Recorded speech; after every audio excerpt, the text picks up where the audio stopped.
আমাদের শরীরে বিভিন্ন ধরনের স্ট্রেচ মার্ক দেখা যায়, যা দেখতে খুবই বিচ্ছিরি লাগে।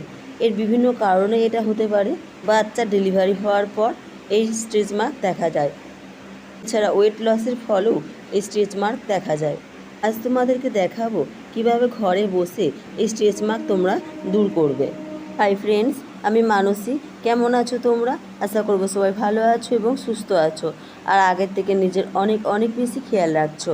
স্ট্রেচ মার্ক দূর করবার জন্য এই প্যাকটা একবার ইউজ করে দেখো, এতে দেখবে স্ট্রেচ মার্ক সমস্ত কিছু দূর হয়ে যাবে।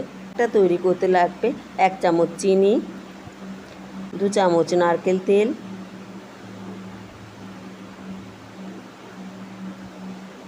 এবং হাফ চামচ লেবুর রস। ভালো করে মিশিয়ে নিয়ে এটা তোমরা যেখানে স্ট্রেচ মার্ক দূর করতে চাও সেই জায়গাটায় অংশটায় লাগাও, লাগিয়ে হালকা হাতে ঘষে নাও। তারপর 10 মিনিট রেখে জল দিয়ে ধুয়ে নাও। এটা 15 দিন ধরে করো, দেখবে দাগ ছোপ সমস্ত কিছু দূর হয়ে যাবে। ফ্রেন্ডস, যদি ভিডিওটা ভালো লেগে থাকে তাহলে প্লিজ চ্যানেলটিকে সাবস্ক্রাইব করে দিও, ভিডিওতে লাইক এবং শেয়ার করে আমার পাশে থেকো।